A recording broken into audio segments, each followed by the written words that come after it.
Örgümü Dediniz kanalımdan dünyadaki tüm dostlara selamlar, sevgiler, saygılar. Örgümü Dediniz kanalıma hepiniz hoş geldiniz.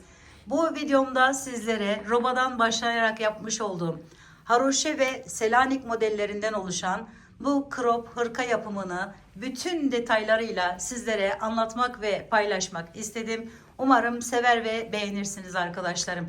Beğeni ve yorumlarınızı videomun alt kısmında yapabilir. Ayrıca paylaşımda bulunarak daha çok kişilere ulaşımını sağlayabilirsiniz arkadaşlarım. Evet, şimdi bu güzelliği gelin hep birlikte örelim. Örerken stres atalım arkadaşlar. Evet arkadaşlarım, hırkamı yapımına geçmeden önce şunu söylemek istiyorum. Şimdi hırkamı ben bu iple yapmaya başlamıştım. Ancak biraz yaptıktan sonra diğeri gibi durmadığı için bunu bıraktım ve bunu aldım ve bununla başladım. Başlangıçları aynı. Orada da söylüyorum, zaten birazdan da söyleyeceğim bu ipimle devam ettiğimiz zaman. Başlangıç şekli aynı olduğu için bu iple ilk başta göreceksiniz. Şimdi hani şaşırmayın, şey yapmayın diye bunu da söylemek istedim. Bazen her ip her modele olmuyor arkadaşlarım. Bu gördüğünüz gibi biraz daha tok durması için bunu kullandım. Bu daha böyle yumuşak oldu. Belki bebek örgülerinde, hani bebek için yapacaksanız bu modelden bunu kullanabilirsiniz. Ama bu büyüklere bence 2 şiş ile olmadı arkadaşlarım. Onu hemen söyledikten sonra gelin hep birlikte bu güzel hırkayı örelim arkadaşlar. Hırkamı yaparken kullanmış olduğum ipim Himalaya anti peeling ip arkadaşlarım. Şişlerim ise 3,5 milim şişler. Şimdi öncelikle 80 tane ilmek atıyorum. Şöyle ben 70 tane atmıştım. 10 tane daha atacağım. İpi bakın arkadaşlarım, şöyle alıyorum şu şekilde. 1, 2, 3, 4, 5,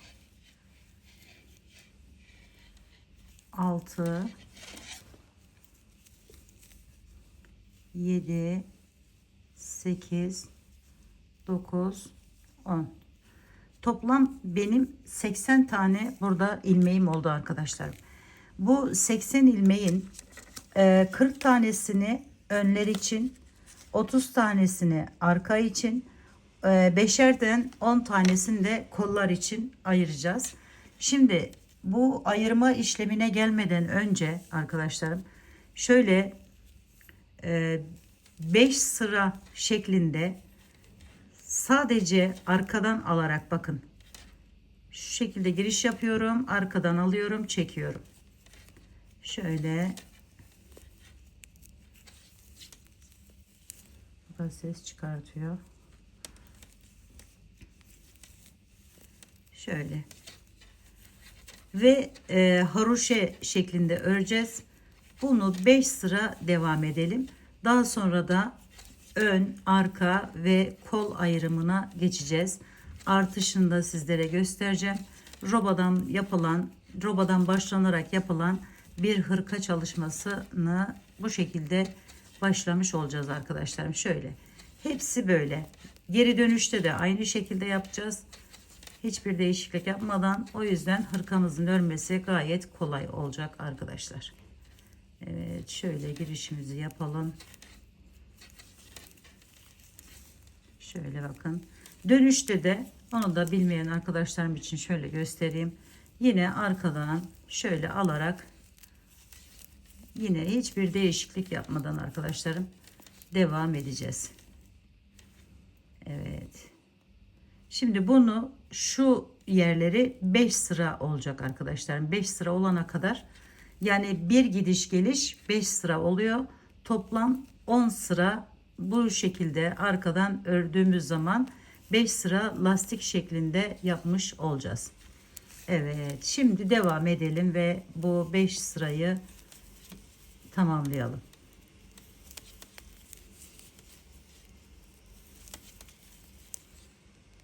Evet arkadaşlarım, şimdi bakın şöyle 5 sıra şeklinde burayı yaptım. Şöyle göstereyim, bakın 1 2 3 4, bu da 5. sıramız. Şimdi 20 tane ilmeği normal bir şekilde örüyorum. Şöyle 1, 2, 3, 4, 5, 6, 7, 8, 9, 10, 11, 12, 13, 14, 15, 16, 17, 18, 19, 20. Şimdi bir yan ön kısmı burası oluyor.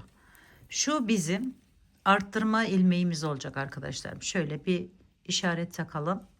Şimdi bu arttırma ilmeğimiz de kolumuz ve aynı zamanda bu yan tarafın artışını sağlayacağız. Buradan bakın şöyle alıyorum, bir üzerine aldım, tekrar aynı yerden bir tane daha alıyorum. Yani bir ilmekten bir yan için bir de kol için ilmek arttırmış oluyorum. Bu birinciydi. 2, 3, 4, 5. Beşinci ilmeği de yine arttırma ilmeği yapıyoruz. Burası da kol ve arka için ilmek artış yerimiz olacak. Bir aldım, üzerine bir aldım, tekrar bir tane daha alıyorum. Bu şekilde. Sonra arka kısmına geçtik. Burada 30 tane ilmek örüyoruz.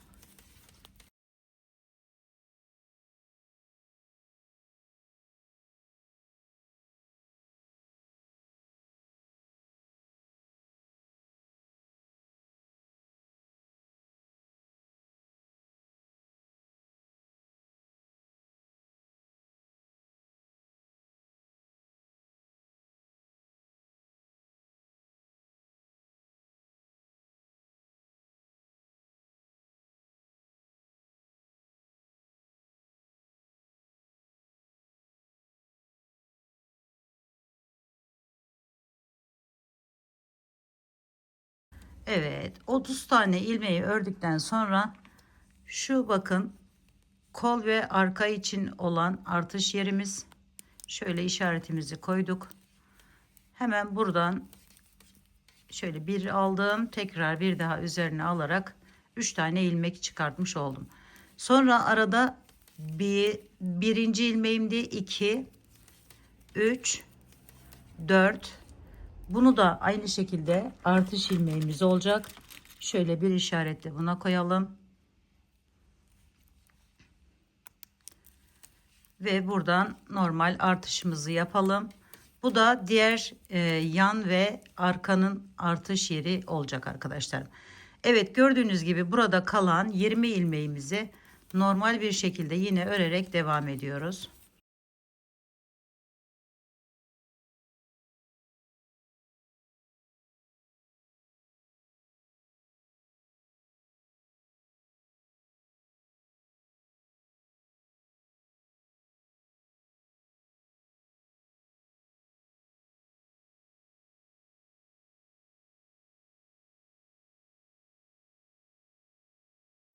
Şimdi şu beşlide bir düğme yeri açmak istiyorum. Şöyle bakın. Bu kenar yerimiz olacak. 2, 4, 5 ilmek var. Şöyle ikisini ördüm. Şu ikisini üzerine bir alıyorum. İkisini birlikte alıyorum. Ve böylelikle bir ilik açmış oluyorum arkadaşlarım. Aldım, devam ediyorum. Şimdi yine bütün bu ilmekleri, artış yaptığımız ilmekleri olsun, hepsini yine haroşe yani arkadan örerek devam ediyoruz. Bakın şurası ilik açtığımız yer. Devam edelim.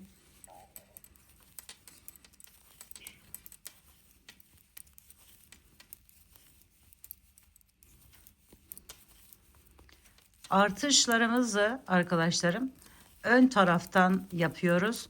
Arka sıra, burası arka kısmı oluyor. Burada herhangi bir artış yapmadan artış yaptığımız bakın şu ilmekleri de aynı şekilde şu şekilde örerek devam ediyoruz. Bir dahaki artış yapacağımız ilmeğimiz burası arkadaşlarım. Oraya geldiğimizde hemen oradan artışımızı yaparak devam edeceğiz. Evet, artış şeklimiz bu şekilde. Bunu arkadaşlarım daha küçük ya da daha büyük de yapabilirsiniz tabii ki de. Bu sayılar değişecektir. Şimdi benim yapacağım bedene göre bu 80 tane ilmekten oluşturuyoruz. E, Daha küçük yapacaksanız bu 80 ilmeği daha küçük yapmanız gerekiyor. Şimdi bunu arkadaşlar bu şekilde artışı da gösterdiğim gibi yaparak kol altına gelene kadar hiçbir değişiklik yapmadan böyle arkada arttırmıyoruz, önde artış yaparak devam ediyoruz ve dilediğimiz miktarda yani kola kadar devam ediyoruz. Koldan sonra bu defa alt kısımlara kolları ayıracağız ve oraları normal bir şekilde alt kısmına öreceğiz. Farklılıklar var tabii ki de ilk başta gördüğünüz gibi. Şimdi bu şekilde devam edelim.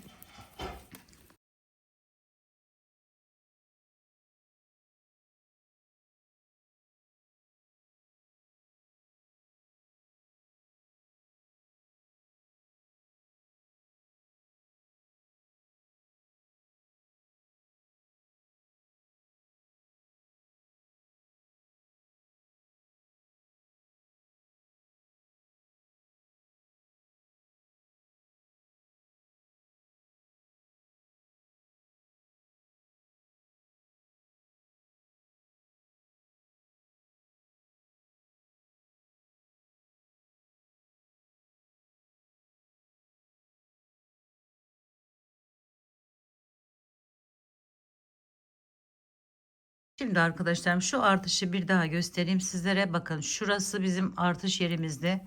Bu fazlalaştırdığımız ilmeğimiz o yan tarafa geçti. Şu da artış yapacağımız ilmeğimiz. Şöyle aldık.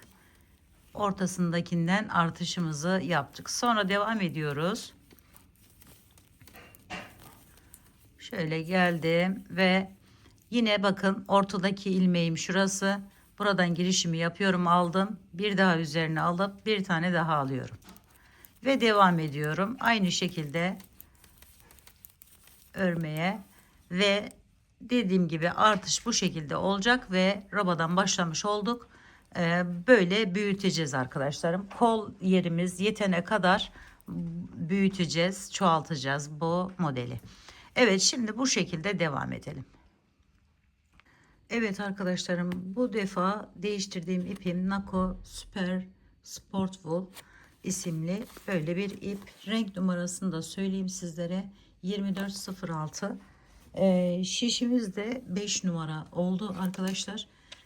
Şimdi bu değişikliği yaptık baştaki söylediğim nedenden dolayı. Hemen buradan devam ettim, bakın. Aynı şekilde bunu da başladım yakadan. O 80 ilmekti. Bu biraz daha düşürdüm bunda. 70 ilmek civarında arkadaşlarım bu başladığım hırkamız. Şimdi şu ölçü şurası arkadaşlarım, şöyle yakadan başlayıp şu koltuk altına gelecek olan kısmı tamamlayınca şimdi ayırmaya geçeceğiz. Şöyle aldım. Ayırmasını da tamamen göstermek istiyorum sizlere. Şuradan başlıyorum ve artım yerine kadar devam ediyorum. Aynı şekilde hiçbir değişiklik yapmadan.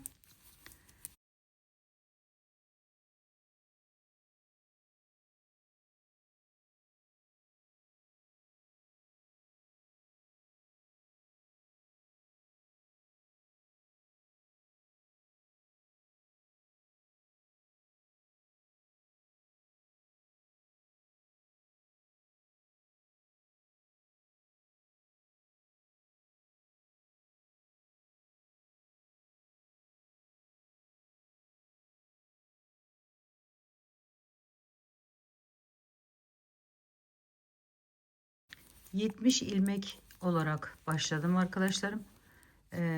10 tanesi kollar için 5-5, aynı diğerinde başladığımız gibi. 15-15 önler ve arkada 30. Hiçbir farklılık yok. Ayrım yeri aynı şekilde devam etmeniz gerekiyor. Şimdi burası benim artım yapacağım yerim. Bu ortadaki ilmeğim arkadaşlar. Bunu ben kola vereceğim. Şöyle burayı ördüm geldim. Şöyle tutuyorum. Buradan itibaren kol için diğer artım yerine kadar olan kısmı bakın şöyle bir ip taktım. Bu ipe geçireceğim. Daha sonra kollarına devam edeceğiz. Şöyle geçirelim.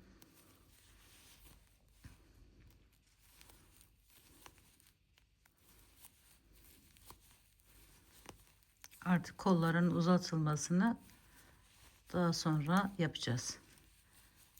Önce gövde kısmını tamamlayacağız.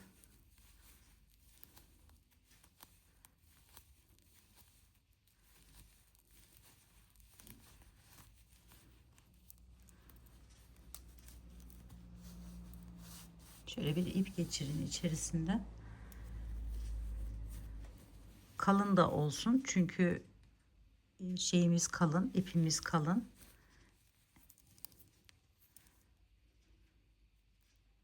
İyice her şeyi söyleyelim ki bilmeyen yeni başlayan arkadaşlarım için. Bilen arkadaşlarım tabii ki de bu kısımları geçebilir.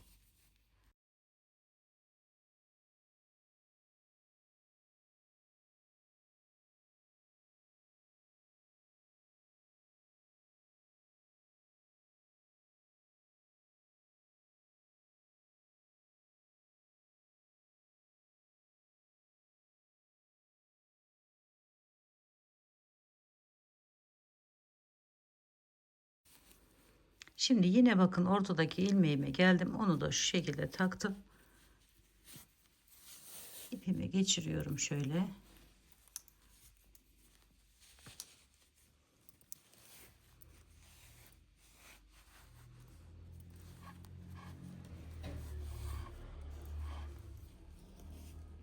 Ve şöyle bağlayıp bunu keselim.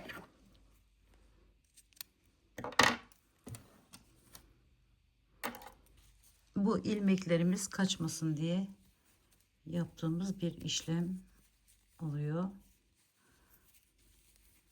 Yeni başlayan arkadaşlarım. Evet, şöyle düğümümüzü attık. Evet. Şimdi bu kaldığımız yerden devam ediyoruz. Ön tarafın bir yanını ördük geldik. Arkaya geçtik şimdi. Yine onu kola kadar aynı şekilde örüyoruz.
Evet, bakın ortadaki yerime yine geldim.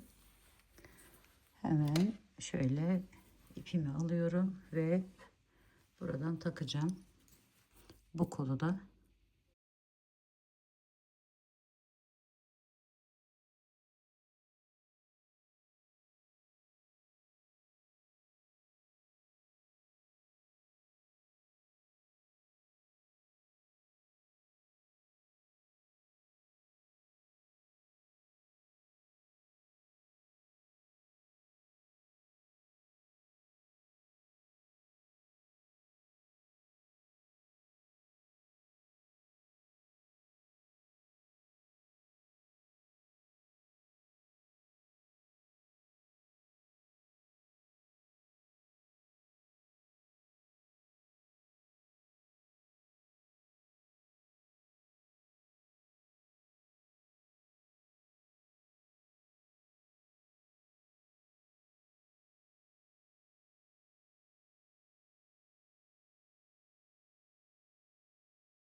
ortadaki ilmeğim, taktım onu da ve bu ipimi de çekiyorum artık.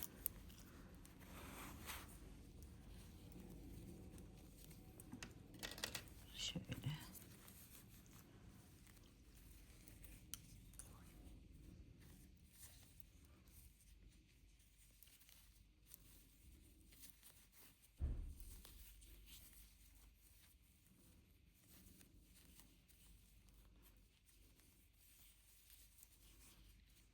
Evet, şimdi kolu da tamamladık. Şimdi devam ediyoruz. Diğer yana da aynı şekilde örerek başa geçiyoruz.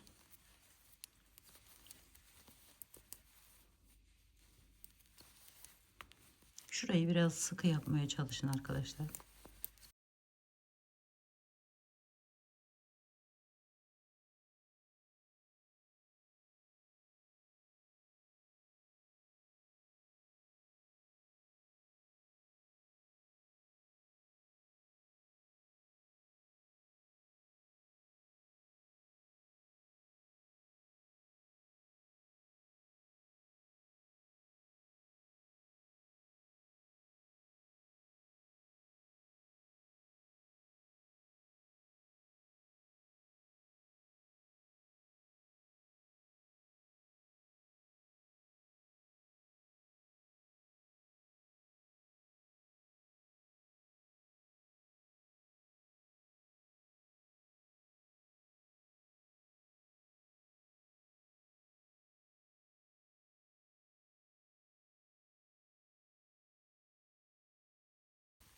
Evet, şimdi bunu tamamladım.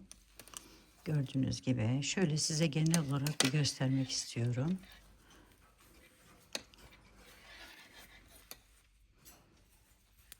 Şişim biraz küçük gelecek ama şöyle kaçırmazdan ilmeklerimi size bir göstereyim arkadaşlar.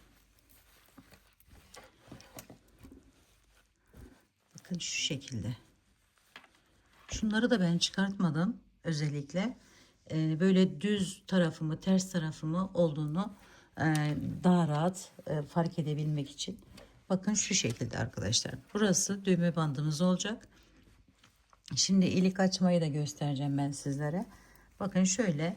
Şimdi burada itibaren modelini değiştireceğiz. Yani haroşeden artık şeyi geçeceğiz. Selanik modeline geçeceğiz. Şöyle kenar ilmeğini normal bir şekilde örüyoruz. Sonra 1 2 3 4 5 tanesini şöyle 2 4 5 tanesini lastik yani düğme bandı olarak ayarlayacağız.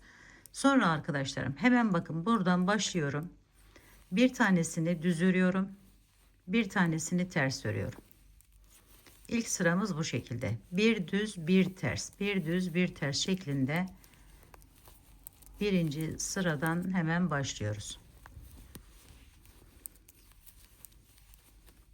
Bir düz, bir ters. Bir önden, bir arkadan alarak bu sırayı tamamlayalım.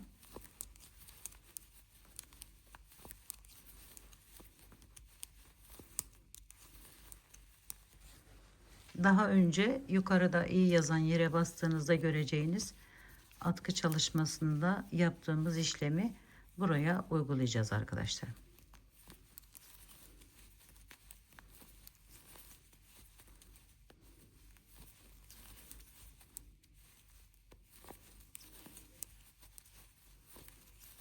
Aynı haroşedeki gibi bunun da düzü tersi yok. Her iki tarafı da aynı görünüme sahip oluyor.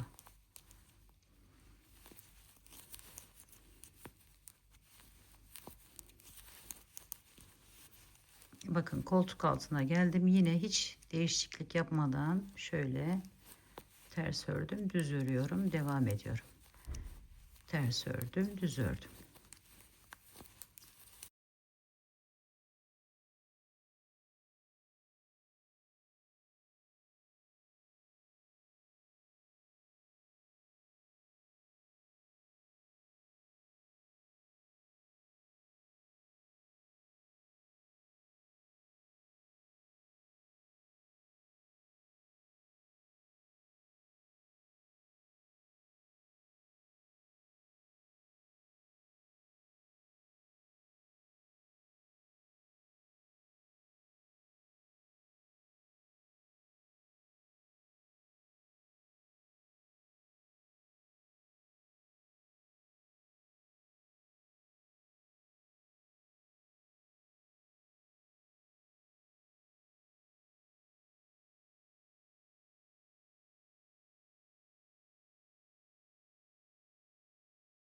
Evet, şimdi bakın 2 4 5, bir tane daha bunu düz ördük, bunu hemen tersten örüyoruz. Şimdi düğme bandı olan yere geldik. İlk açacağız arkadaşlarım. Şöyle 1 2, sonra üzerine bir alıyorum. Sonra yine şöyle tersten örerek devam ediyorum. Yani ipimiz arkada haroşa şeklinde devam edeceğiz bu kenar kısımlarını. Şöyle dönüşte de arttırmış olduğum o bir ilmeği keseceğim. Bakın 1 2, şu da ikisini birlikte alıyoruz ve şöyle bir düğme deliği elde ediyoruz. 2 4 5, 5 tane burayı normal haroşa diğer yerlerde yaptığımız gibi örerek geldik. Şimdi bakın, önümde düz olan yerim var. Şu ilmeğim düz. Bunu düzleri şuradan giriş yapıyorum. Bakın bir altından, iyice şöyle görünsün. Bir altından giriş yapıyorum. Alıyorum. Çekiyorum. Tersi normal örüyorum. Düzü bir altından giriş yaparak alıyorum. Çıkartıyorum. Şöyle. Ters normal. Bakın şöyle ipimiz önde. Şu şekilde alarak yaptık. Düzü de bu şekilde yapıyoruz. Yine böyle devam ediyoruz arkadaşlar. Hiçbir arttırma, çoğaltma, herhangi bir işlem yapmadan, bu robodan başlamanın en sevdiğim yönlerinden bir tanesi, böyle altının, kollarının, her şeyinin sayısının ayarlanmış olması arkadaşlar. Evet, bakın. Geri dönüşte de aynı şekilde, zaten orada da bir düz bir ters karşımıza çıkacak. Şimdi biraz daha devam edelim. Bakın şu alttan alıyoruz. Şuradan. Tersi normal örüyoruz. Burayı alttan alıyoruz. Bunu normal ördük.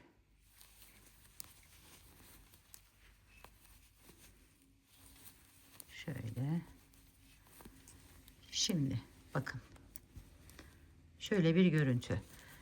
Tekrar döndüğümüzde, arkasını çevirdiğimizde yine aynı şekilde. Buradaki bu düzlerin, şöyle biraz göstereyim onu da. Şunu bir takalım. Ters ilmek, ters örüyoruz. Düz ilmeği bakın hemen şu içinden giriyoruz ve buradan alarak örüyoruz.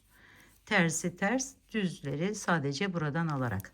Dilediğimiz uzunluğa gelene kadar bunu devam ediyoruz arkadaşlar. Bir ters bir düz, düzler alttan alınarak yapılacak.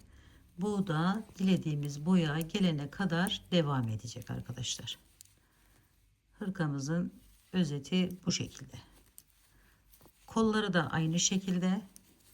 Hemen buradan daha sonra şişimizi takıyoruz ve onu da, yani daha küçük bir şişiniz varsa yuvarlak tek şeyde yapabilirsiniz, ama uğraşmak istemezseniz de böyle ayrık yapıp sonradan dikebiliriz arkadaşlarım.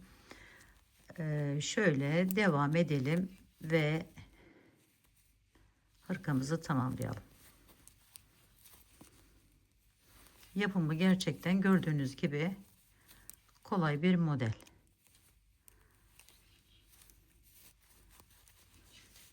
Şöyle geçtim diğer tarafa, yine aynı şekilde bakın, düzü alttan alıyorum, tersi normal örüyorum.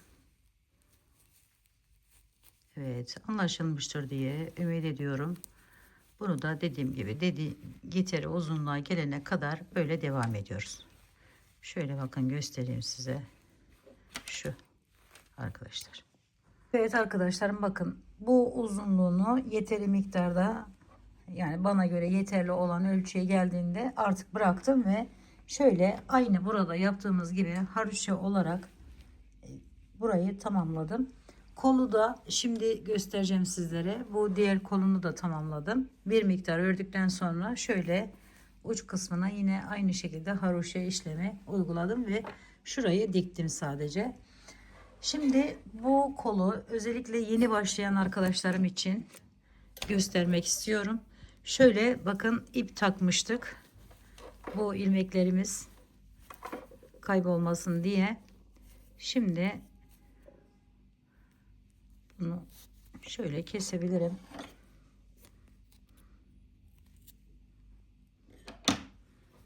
Buradan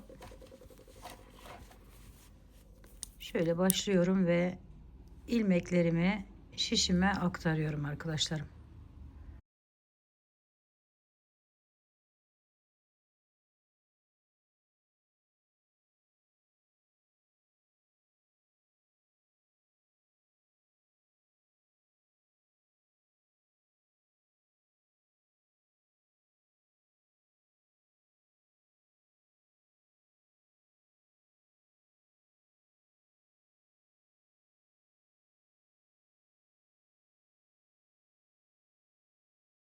Burada misinalı bir şiş, daha sonra biraz ilerledikten sonra normal bir şiş kullanabilirsiniz arkadaşlar.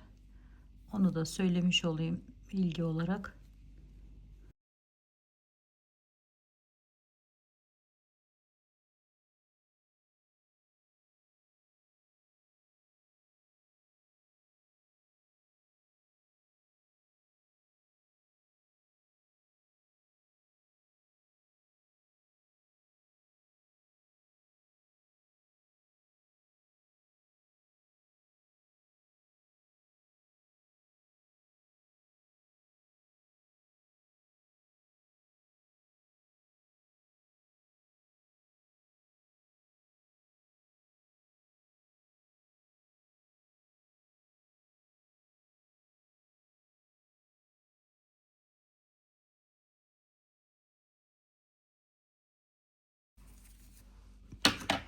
Şimdi şöyle tuttum. İpimi alıyorum ve buradan şu şekilde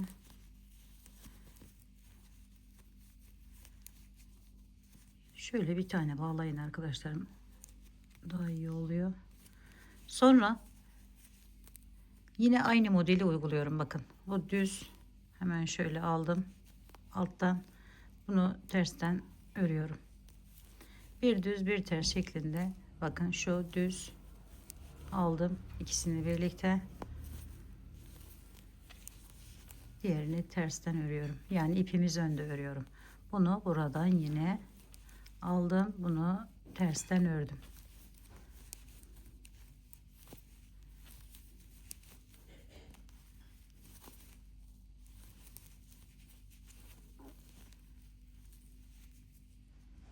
İpi çekerken orası çıkmış. Evet, bu şekilde.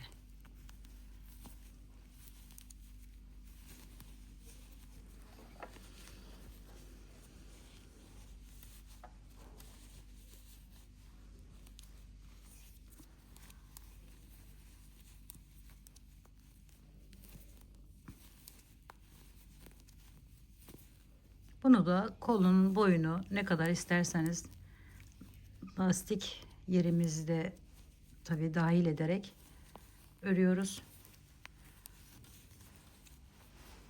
Ve büyük oranda hırkamızı tamamlamış oluyoruz arkadaşlar.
Kenar ilmeğini yine taktım.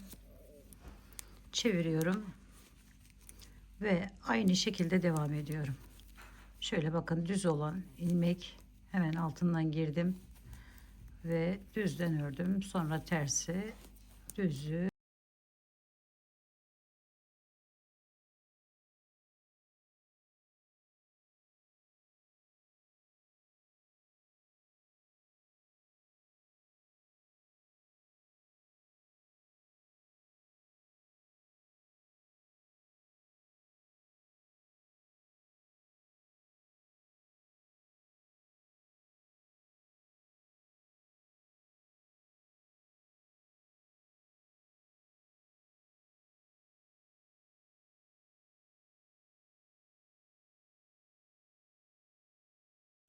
Evet, kolunu yeteri kadar uzattım. Şimdi size kesim işini göstereceğim. Bu alt kısmında arkadaşlarım böyle kesmeyeceğiz. 2 örüp bir keseceğiz. Ama kollarda bakın şöyle. Şimdi kenar ilmeğini normal örüyorum. Şu ikisini birlikte alıyorum. Haroşa yapacağım için şöyle arkadan ikisini birlikte. Bakın. 2 2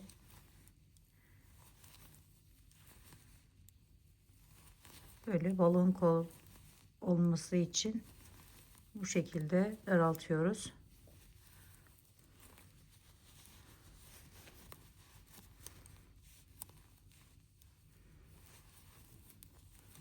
Kolunu daha uzun, daha kısa da yapabilirsiniz.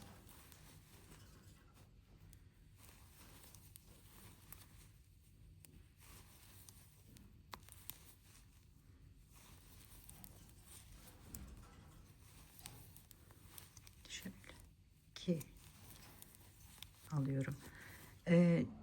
Alt kısmında ise arkadaşlarım bakın şu ikisini örüyorum. Bunu ikisini birlikte alıyorum.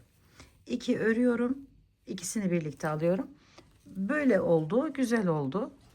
Size de bu şekilde tavsiye ederim. Bakın. Şöyle 2 tane normal örüyoruz. Bir tane alıyoruz orada da.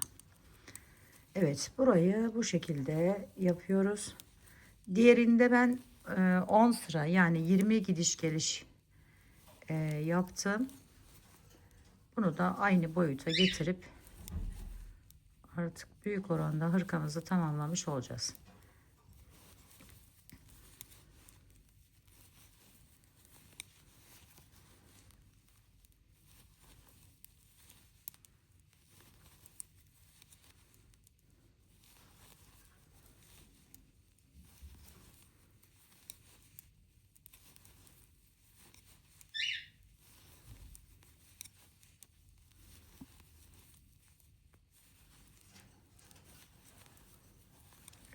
Sona geldim. Şimdi burası ön tarafı, burası iç kısmı arkadaşlarım. Burası dışı. Şöyle tersten başlayın ki şöyle bir sırayı yapmış olun. Evet, şimdi aynı robadan başladığımızda yaptığımız gibi bütün hepsini arkadan alarak örüyoruz.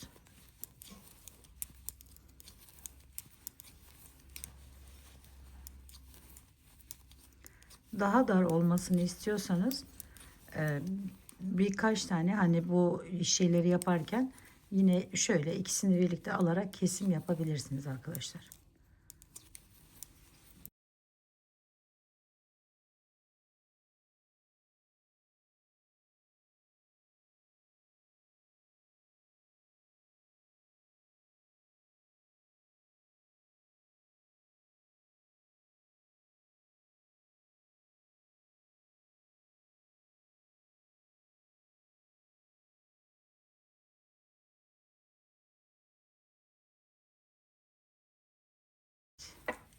Bu arada gördüğünüz gibi normal şişlere geçtim. Arkasını çevirip aynı şekilde yapıyoruz. Sonra da burayı dikiyoruz arkadaşlar bu koltuk altına doğru. Ve böylelikle dediğim gibi büyük oranda tamamlamış oluyoruz. Evet arkadaşlarım, kolunu da tamamladım gördüğünüz gibi. Şimdi sizlere şunların nasıl yapıldığını ve şu kenarları bütün olarak çevirdim arkadaşlarım. Onların nasıl yapıldığını anlatacağım şu kol ile. Bu kolda yani öncelikle şununla başlayalım. Bütün kenarını bu şekilde çevirdim. Şöyle arkadaşlarım tutuyoruz ve ters sık iğne tekniği kullanarak şöyle aldım.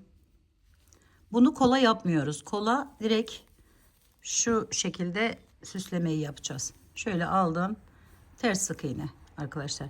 Bir tanesini atlıyorum. İkinciden giriş yapıyorum. Bir tanesini atladım. İkinciden giriş yaptım. Bakın şuradan bu şekilde yapıp alıyoruz.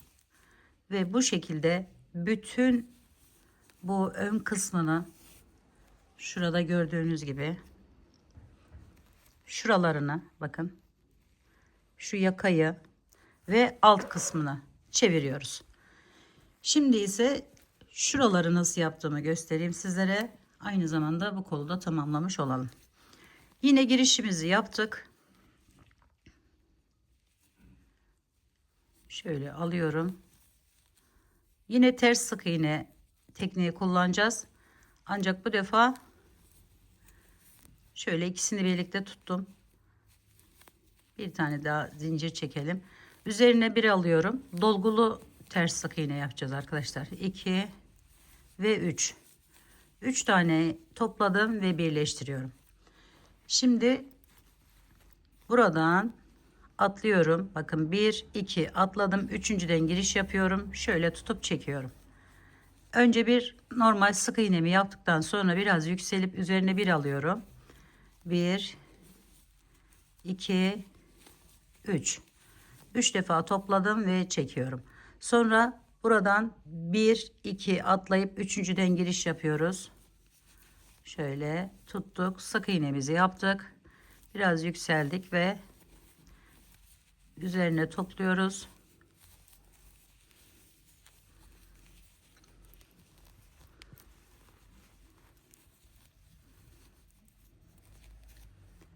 İki atladık. Yine üçüncüden giriş yaptık ve buraya da yine aynı şekilde etrafını çeviriyoruz. Kol ucunun.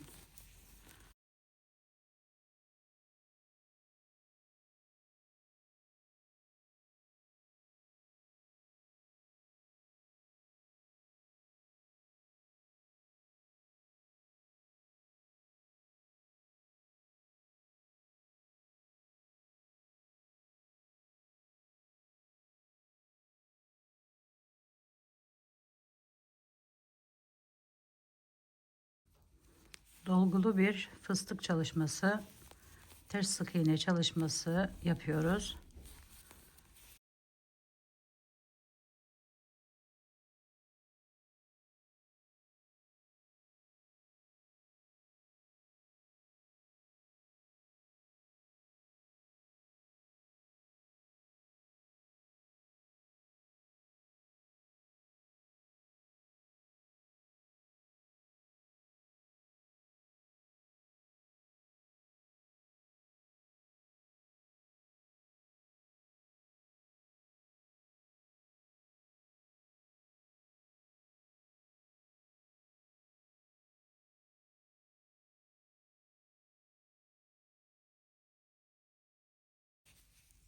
Şöyle hemen şu ilk yerden giriş yapıp buraya bağlıyorum.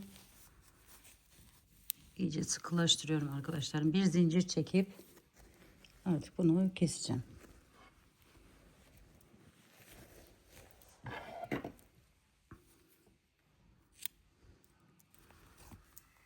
Evet. Bakın şöyle bir görüntü elde ediyoruz. Şimdi bunu yaka kısmını nasıl yaptığımı da sizlere göstereyim.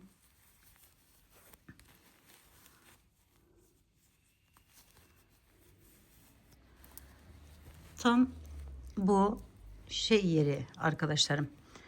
Haroşe'nin bitip Selanik olan modelimizin yerinin hemen buradan başlıyoruz. Şöyle yaparsanız şu şekilde, şimdi bu tarafa doğru gideceğiz. O yüzden şöyle göstereyim. Şuradan başladık ve şöyle yaptım arkadaşlarım, bakın tam birleşim yeri. Şu ikisinin birleşim yeri yani. Şu şekilde alıyoruz. şöyle ipimizi bağlıyoruz. Ve yine bir tane zincir çektik. Yine yükselip şöyle ikili üzerine alıp 3 defada, bunu 2 de yapabilirsiniz. Şöyle aldık. Bakın hemen bir ileriye, yani 2 ileriye gidiyorum ve oraya şu şekilde yapıyorum. Burayı tam dediğim gibi, hani ben sizlere göstermek için burayı yaptım. Burayı tam birleşim yerimiz. Bakın şöyle buraya uyguluyoruz. Buradan bunu arkadaşlar başladık. Şöyle geldik. Kol. Hiç ip kesmeden kolun aynı şekilde yerinden devam ediyoruz. Gördüğünüz gibi. Ve buraya geldik. Koltuk altına. Buradan tekrar devam ediyoruz arkayı. Arkaya geliyoruz. Arkayı tamamladık bu tarafta. Ve buradan da yine buradan başlıyoruz. Devam ediyoruz. Çeviriyoruz. Bu tarafa geldik.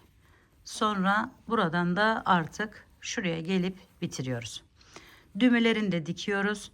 Daha sonra ise bu ilk başta gösterdiğim gibi şu ters sık iğne ile bütün etrafını çeviriyoruz ve hırkamız hazır hale gelmiş oluyor. Evet arkadaşlarım, bakın buraları da tamamladım ve kolları da bu şekilde oldu. Şöyle mankenimizde iyice rahat görürsünüz. Şöyle bakın arka detayları da. Ve böylelikle bu güzel crop hırkanın yapımını tamamlamış olduk. Umarım sevmiş ve beğenmişsinizdir. Yapacak olan arkadaşlarıma şimdiden kolaylıklar diliyorum. Örgümü dediğiniz kanalıma abone olmayı, beğenmeyi, yorum yapmayı, paylaşımda bulunmayı unutmazsanız çok mutlu olurum. Bir dahaki en farklı, en değişik örgü model, teknik ve tasarımlarında görüşmek üzere. Hoşça kalın, sağlıkla kalın. Allah'a emanet olun arkadaşlar.